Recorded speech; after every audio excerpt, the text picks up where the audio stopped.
Hello అండి, welcome back to తోటికోడళ్ళు జోడి. నేనండి మీ చిన్న తోటికోడల్ని. ఈరోజు రెసిపీ కొత్తిమీర టమాటా పచ్చడి అండి. ఎక్కువ మంది ఇష్టపడే పచ్చళ్ళలో టమాటా పచ్చడి ఒకటి. అయితే ఆ టమాటా పచ్చడిని ఒక్కొక్కరు ఒక్కోలా చేస్తూ ఉంటారు. ఒక్కసారి కొత్తిమీరతో కలిపి ఇలా టమాటా పచ్చడి చేయండి, టేస్ట్ అదిరిపోతుంది. ఇంకా ప్రిపరేషన్ స్టార్ట్ చేద్దాము. ముందుగా అయితే స్టవ్ పైన ప్యాన్ పెట్టుకుని 1 టేబుల్ స్పూన్ వేరుశనగుళ్ళు, 1 టేబుల్ స్పూన్ శనగపప్పు, 1 టేబుల్ స్పూన్ మినప్పప్పు వేసుకుని కొంచెం దోరగా ఫ్రై చేసుకోవాలండి. ఇది కొంచెం ఫ్రై అయిన తర్వాత 2 టేబుల్ స్పూన్స్ ధనియాలు వేసుకుని కొంచెం ఫ్రై చేసుకోవాలి. అందులోనే ఒక 6 పచ్చిమిర్చి కూడా వేసుకుని పచ్చివాసన పోయే వరకు ఫ్రై చేసుకోవాలి. ఇప్పుడు ఇందులోనే ఒక 6 ఎండుమిర్చి కూడా వేసుకుని కొంచెం ఫ్రై చేసుకోవాలి. ఈ పచ్చడి మనకి అన్నం చపాతీలతో పాటు టిఫిన్లో కూడా చాలా రుచిగా ఉంటుంది. ఇప్పుడు ఇందులోనే ఒక 1/2 టేబుల్ స్పూన్ ఆవాలు, 1/2 స్పూన్ మెంతులు కూడా వేసుకుని కొంచెం ఫ్రై చేసుకోవాలండి. అవి కొంచెం ఫ్రై అయిన తర్వాత ఒక పెద్ద స్పూన్ నువ్వులు వేసుకుని నువ్వులు దోరగా అయ్యే వరకు ఫ్రై చేసుకోవాలి.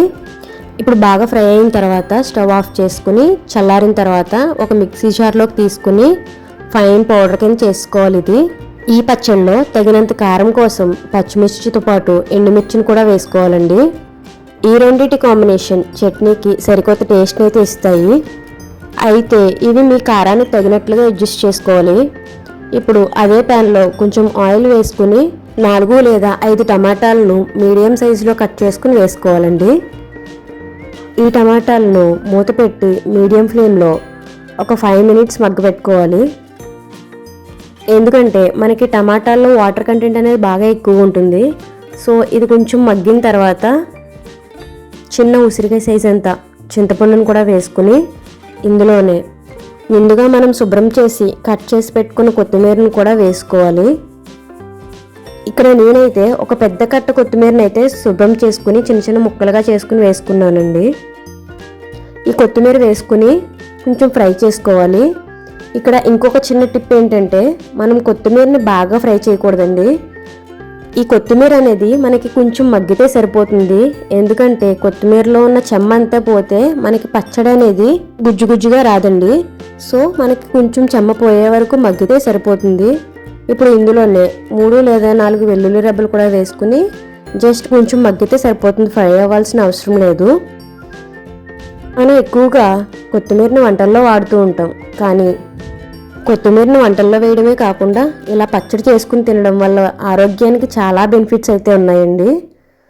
ఇప్పుడు ఇలా మగ్గించుకున్న కొత్తిమీరని ఇందులో వేసుకుని మిక్సీ జార్లో కొంచెం ఉప్పు కూడా వేసుకుని కోర్స్గా గ్రైండ్ చేసుకోవాలి.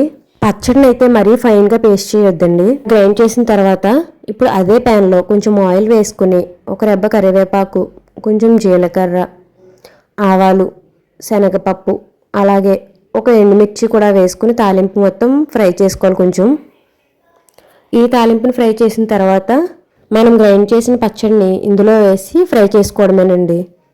ఇక్కడ మీకు నచ్చితే ఇంగువ అనేది కొంచెం యాడ్ చేసుకోవచ్చండి. ఇక్కడ నేనైతే ఇంగువ అనేది యాడ్ చేయలేదు.